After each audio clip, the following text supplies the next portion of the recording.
Hi, I'm Iman Rapetti, and this is the Pipsy Media Box 2023. Hi, Mom. It's great to be here. I'm Rufeda Hamilton, Head of Payments for Standard Bank South Africa. Rufeda, I cannot wait to get into this next conversation with you, and it's all about women in banking and in payments. There's some really disturbing contextual issues here. So the IMF says that globally, women are underrepresented in all levels of the global financial system. We're talking about borrowers, depositors, people even on boards. What do you think has contributed to this imbalance? So I think the arena of payments has for a long time been deemed to be rather technical. If you were in banking and you fell into payments, you started out traditionally in a branch and then you slowly worked your way up through the ranks in a bank. And typically, because there's a certain history in South Africa on the basis of gender and general diversity that has lent itself to it being a largely male dominated environment. So if you think I started in the branch as a bank teller and slowly that environment became more representative, but over time that was how you grew. The world of payments, which I just want to separate from broader banking, evolved from those that origin, and I think has largely been dominated by the technical leaning to understanding the world of payments. It's been seen as a technology enabler for a very long time, where actually it's far broader. It's a big anchor to a client of a bank, of a third-party provider that provides payments as well. And it operated under the guise of being a technology service, where actually it was far more than that. So that general bias to men in tech sort of existed for a long time and probably influenced the payments world more than it needed to. I'm very pleased to say that that's transitioning. It's not where it needs to be. The statute quotes are well known. They're alarming in this day, but working in the type of environment I work in, I'm seeing across at a banking level that there's massive transformation and inclusion of very powerful, strong women in leadership, in critical positions where they have skill sets that run deep into banking. It's in the payments world where I think there's a lot more room that needs to be made, a lot more. I call them the when-we's. We sit around tables, and for a long time I sat around tables where I was often the only woman in the room, and I struggled to find my voice, particularly in payments. I still have a little bit of an imposter syndrome when people say, but you're a specialist in payments in the country, and I'm now grabbing that. But what's become more of a responsibility for me, grabbing that title, is to make way for other women and other diversity aspects. So creating space has not been top of mind for us because we've been so integrally involved in keeping our national payment system robust, keeping it safe, and continuing to serve South Africa and our clients. And we haven't thought about the journey that we need to bring other young people on. You mentioned a really important thing, and this is the concept of allyship. Once you're through the gate, or once you up the ladder, as it were, that metaphor, you're not kicking the door down or shutting, you're not kicking the ladder down or shutting the door. Why is allyship, especially in the payment sector, which, as you say, is where the problem generally seems to be, why is it so important there? And is it a real opportunity to transform that space? I think allyship needs to be read widely. So I like the idea that, you take someone up on the elevator with you, if you're a woman in a leadership position or in a position of knowledge, skills, expertise. But I would take a broader view on allyship. I think the allies in this space are definitely the male leaders in this environment, the male specialists in this world, the founders, the co-founders of fintech companies as well, because there's still a bias to more men than women. But if you come back to, well, what can we get out of this concept of allyship?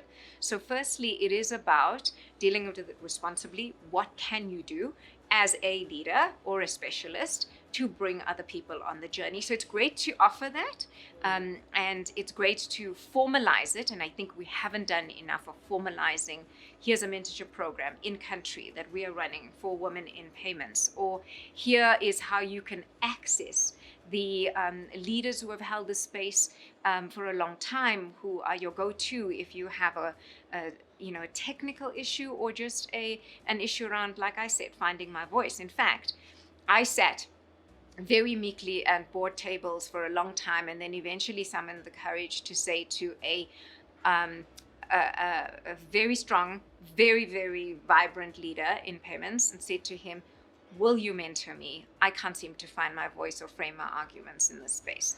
That is amazing. Took it on, and for good 12 years met me once a month and helped me navigate the issues I was putting on the table. But allyship, and if I can just take another minute to say, it straddles the line of what's mentorship, what's championship. I always say to the women I mentor, because they're formal mentorship programs that exist globally, we just haven't leveraged them enough in South Africa. And I'm on a massive drive to make sure that every woman I touch who's in payments gets an insight into the opportunities that are available globally to be mentored. But locally, there are a vast majority of mentors. There are women who are not seen, but are incredibly specialized in what they do, regarded highly either within their organizations or in the industry in general, because collaboration is key. We've got to work together here. When you use the word meek, I mean, I cannot equate those two pictures, but it is instructive in the sense that we make a lot of assumptions about women in leadership, that they believe in their power, because we know they're powerful. And hearing you say this somehow, in a way, affirms, I think, other people who feel similarly. And that hack, as it were, to lean on somebody who's been in the industry a longer time, rely on them for their institutional memory, or even ways in which you can be more assertive, I think is something that a lot of women would love to hear and pursue for themselves.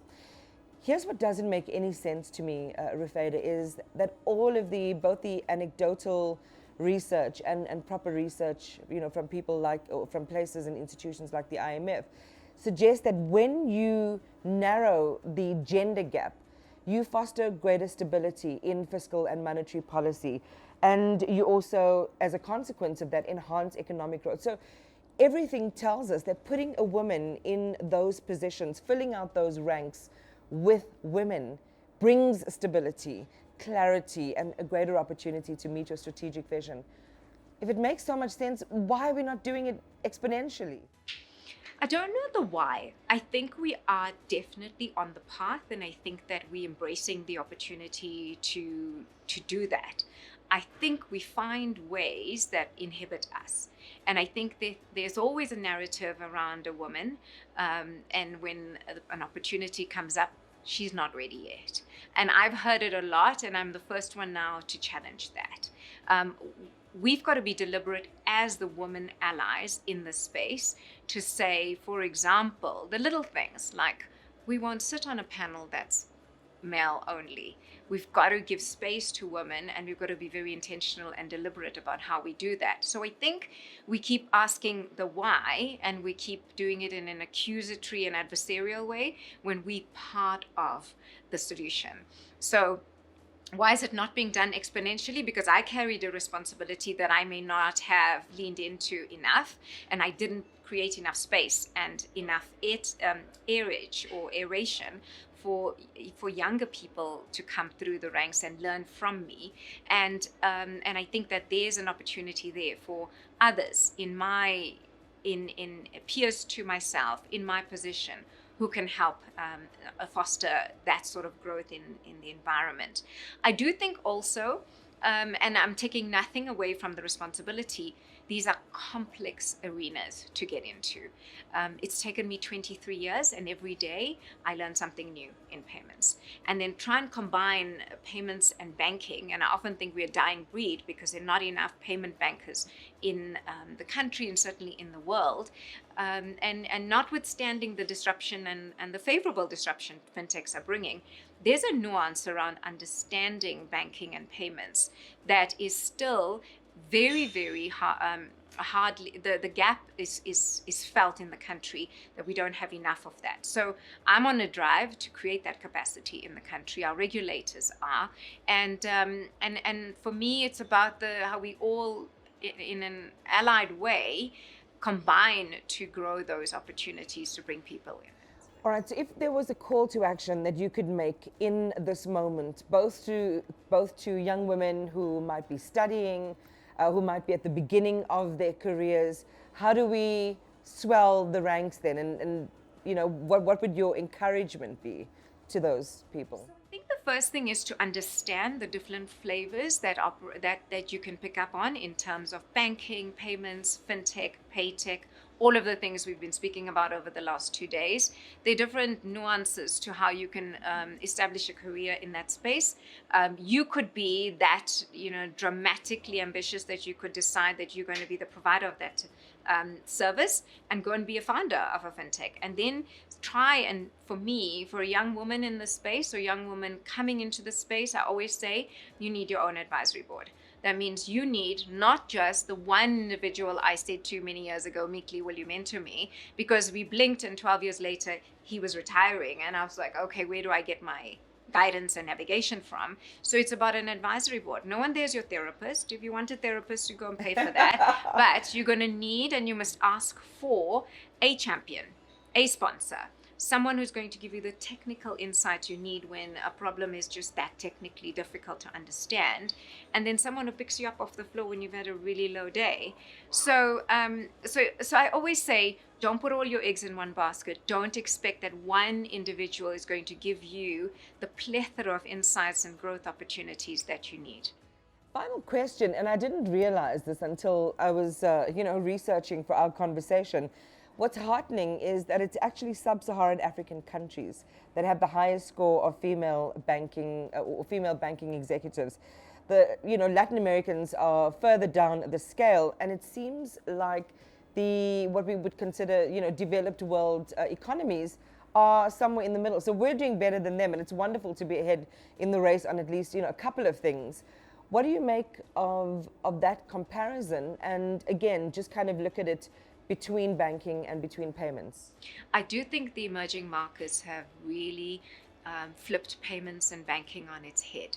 You look at what's happening in Africa. I spoke a lot about that yesterday with the MNO pervasiveness, the agility and the flexibility of the new style of work, the gig economy. All of those things have encouraged, for me, a lot of gender diversity and inclusion, because the same shackles that held you back in traditional or conventional businesses seem to be letting go a little bit. And that, for me, becomes a lot more inviting to women who traditionally felt their barriers because they are very heavily weighted breadwinners, run the family, take care of the caregivers as well. And then they now have the space to operate in a mode that enables the rest of their life to carry on while they're delivering and contributing to a very vibrant sector. So I think the emerging markets bring a little bit of flavor there. I do think that and I was recently in New York at the European Bankers Association Summer School, and I reflected with the convener that it was the best opportunity I could learn from peers, where it wasn't a conference that has a little bit of glitz and glamour. It was real heartfelt conversations, but there were about 5 women in the room. Wow. And it tells you that in the heart of Manhattan, you can't feel the change that we're feeling or experiencing in Africa or in Latin America, that there's still a lot of work to do. Yet there are probably the intentions there, the priorities there. We just very slow to actually give and bring these the visibility to the women that, for me, are very prevalent in these spaces, emerging or developed markets. Rufeda, what a wonderful start to our conversations today. Appreciate you. Thank you. It's great chatting to you.